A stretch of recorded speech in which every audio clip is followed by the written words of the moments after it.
Avançando, meu aluno, o tema agora a ser tratado é agência reguladora. Quando estudamos a organização administrativa, trabalhamos a administração direta e a indireta. Dentro da indireta, trabalhamos autarquias, empresa pública, sociedade de economia mista e fundações. Ao trabalhar autarquias, eu expressei para você que a autarquia hoje é mais tratada como um gênero do que efetivamente uma entidade. Então nós teríamos as entidades autárquicas, dentre elas eu falei para você de agência executiva, agência reguladora, fundação pública de direito público, conselhos que controlam profissões regulamentadas, ou seja, existe hoje uma série de entidades autárquicas.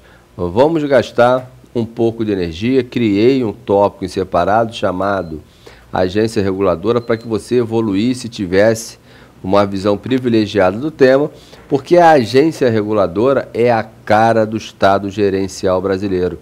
Ou seja, é a faceta do Estado, é a parte do Estado que se relaciona mais diretamente com toda essa mudança que ocorreu dentro do nosso país da década de 90 para cá. Tudo bem? Razão pela qual vamos trabalhar com minúcias, com detalhe, o tema agência reguladora. Não posso deixar de expressar também que existe, na atualidade, uma infinidade de concurso público para prover cargos públicos em agências reguladoras. Sendo assim, crio para você um curso genérico de agência reguladora, onde separei pelo menos uns 130 slides e que vamos trabalhar de forma bem detalhada, de maneira que você possa também enfrentar esses concursos cada vez mais atrativos.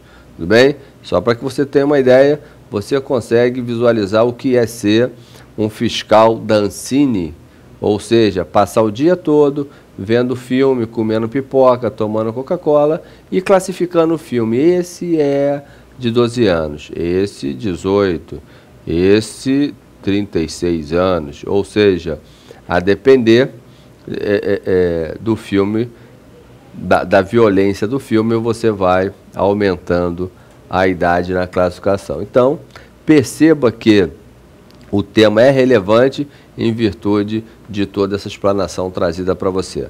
Bem, como é praxe no nosso curso de Direito Administrativo, o Direito Administrativo tem um cunho histórico e vamos trabalhar uma introdução e depois o histórico das agências reguladoras. Gostaria que você acompanhasse aí na telinha. Eu trago para você o seguinte texto. A agência reguladora no Brasil e em alguns países ocidentais, onde se adota esse modelo, não passa de uma nomenclatura. Verdade. É importante ressaltar que, como nós estamos falando de autarquias em regime especial, nós vamos ver por que esse regime é especial, por que ela tem que ser diferente. Tudo bem?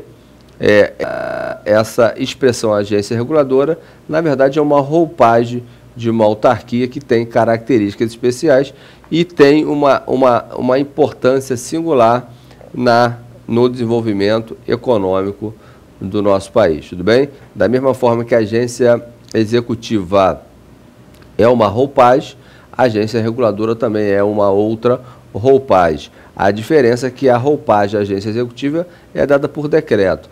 A da agência reguladora é mencionada na própria lei que cria essa autarquia com regime especial. Tudo bem? Tranquilo? Bem, avançando. Daí o nome hoje também dado pela legislação de autarquia em regime especial. Por isso se diz que a natureza jurídica da agência reguladora é de autarquia em regime especial, como nós acabamos de mencionar. Tudo bem? Bem, o grande detalhe do estudo da agência reguladora, na verdade, já parte desse slide aqui, onde nós temos que entrar no histórico para poder respondê-lo. Bem, eu boto assim, é importante compreender o porquê do nome agência reguladora, o porquê das características e o porquê das controvérsias, porque a agência reguladora ela entra no nosso ordenamento extremamente criticada em alguns pontos pela doutrina e vamos ver por que ela entrou com toda essa com toda essa controvérsia. Acompanhando aí na telinha, você vai conseguir visualizar que as agências reguladoras brasileiras, né, no Brasil, elas são um modelo importado do direito americano. Como a nossa cultura jurídica é romano-germânica, tudo bem? O nosso direito administrativo, como você já viu aqui no curso, ele é todo oriundo do direito francês, que adota a cultura romano-germânica. Existe uma série de princípios, uma série de conceitos que difere do direito que tem como cultura jurídica os países da Common Law. Então perceba que o direito administrativo nos Estados Unidos é tratado de uma forma bem diferente da cultura jurídica romano-germânica. Então perceba que nós importamos um modelo de agência reguladora do direito americano, tendo uma cultura jurídica completamente diferente, razão pela qual chegou aqui cheio de controvérsias e o Instituto vai se adaptando, ou a doutrina vai se adaptando, o judiciário vai tendo interpretações diferentes acerca dessa autonomia da agência reguladora, mas a finalidade está direcionada a muito mais a política do que a própria técnica jurídica, porque ela é necessária para o nosso país. Tudo bem? Tranquilo? Avançando. Bem, foi mencionado a cultura jurídica e, por conta disso, vamos avançar. Tranquilo? A justificativa para a criação da agência reguladora nos Estados Unidos é completamente da criação no Brasil. Então vamos ver as agências reguladoras, como é que elas invadiram o direito norte-americano. Na verdade, quando você olha a justificativa para a criação da agência reguladora nos Estados Unidos e olha a justificativa para a criação da agência reguladora no Brasil, o momento histórico é completamente distinto, se não inverso. Tudo bem? Então vamos mencionar em que momento surge a agência reguladora nos Estados Unidos, pelo menos o boom, né? O boom das agências reguladoras, como que ela passou a ser criada de forma maciça. É evidente que quando a agência reguladora começou a surgir de forma esmagadora nos Estados Unidos, se deu por conta do momento histórico, mas já existia uma ou outra agência reguladora. Bem, então eu peço para que você faça uma retrospectiva aí nos seus conhecimentos históricos, mais ou menos na data de 1929, onde você teve o racha da Bolsa de Nova York.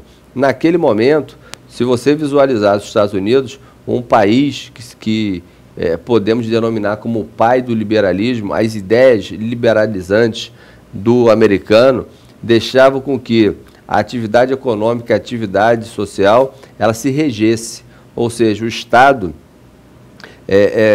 não intervia na economia, não intervia na área social, ou seja, teoricamente existia uma mão invisível que regulava o próprio mercado. Bem, perceba que o empresário vivendo com base apenas nos seus anseios de mercado, sem técnicos para orientá-lo, sem uma orientação técnica, sem o Estado estar presente, com visões privilegiadas acerca do todo, fez com que o Estado quase que entrasse num colapso total. Uma série de empresários, em virtude da crise instaurada pelo excesso de produção nessa época, a crise instaurada nos Estados Unidos fez com que uma série de pessoas viesse a se suicidar, ou seja, o Estado foi acometido pela chamada Grande Depressão. Pessoas efetivamente se matando nas ruas e, por conta disso, surge um modelo econômico trazido pelo presidente Franklin Roosevelt, à época, né, o chamado New Deal, e a partir desse modelo econômico trazido pelo presidente Franklin Roosevelt, você tem a criação, o chamado boom das agências reguladoras, onde o Estado percebeu que ele não poderia deixar nas mãos toda do mercado a sua regulação. Então, as atividades que seriam os pontos chaves para que um país não entrasse em crise passou a ser regulado pelo mercado. E o empresário, ele se sentia mais à vontade para trabalhar aquela atividade que era regulada pelo Estado, porque ali ele teria segurança jurídica, ou seja, uma série de técnicos do Estado observando qual é o passo necessário para que aquele segmento prosperasse, tudo bem? Então, a agência reguladora nos Estados Unidos, ela foi criada nesse contexto, ou seja, a fim de podar um sistema extremamente liberalizante, tirando do empresariado essa liberdade total. Tranquilo? Bem, avançando.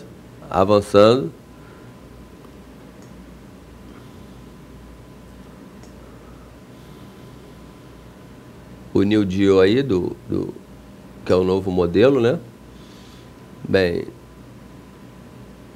então vamos lá.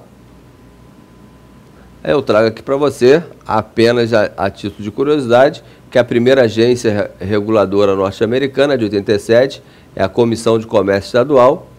Enfim, já existia a agência reguladora desde 1887 e o boom se deu na década de 30. Foi nesse momento que surgiram agências reguladoras como entidades que têm autonomia diferenciada, que não ficam ao sabor do político, entidades que teriam pessoas técnicas em seus quadros e que atuam em áreas sensíveis da economia e da área social. Então foi dessa forma que surgiu as agências reguladoras no direito norte-americano. Agora, fazendo um paralelo, o Brasil vive um momento completamente distinto daquele que ensejou a criação das agências reguladoras lá no direito americano. Aqui, na década de 90, quem não se lembra das frases, né, do ex-presidente Fernando Collor de Mello, que dizia que nossos carros mais pareciam carroças, ou seja, começou a dar o primeiro passo no sentido de inserir o Brasil no mundo globalizado. Como inserir um país que não tinha uma lei de responsabilidade fiscal atuante? Como seria um país que não conseguia pagar seus próprios débitos dentro do mundo globalizado? Que empresário seria o louco de colocar uma multinacional aqui diante de tamanha instabilidade econômica que o nosso país vivia?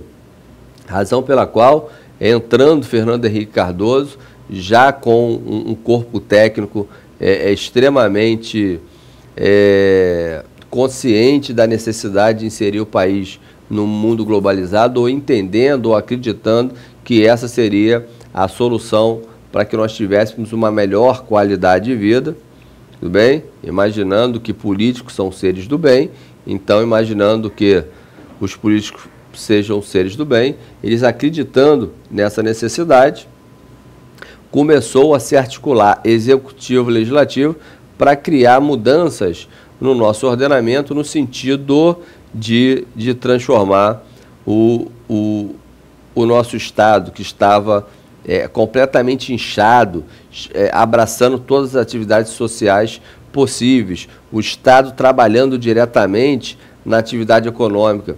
Então a ideia era enxugar esse Estado monstro, ou seja, diminuir ele de tamanho, de maneira que o dinheiro que entrasse pudesse fazer um Estado menor, prestar um serviço de melhor qualidade e, evidentemente, sobraria dinheiro, uma vez que o Estado não estaria trabalhando mais uma série de atividades. Esse dinheiro faria com que o Estado fosse pagar os seus débitos e aí teria cara de Estado responsável.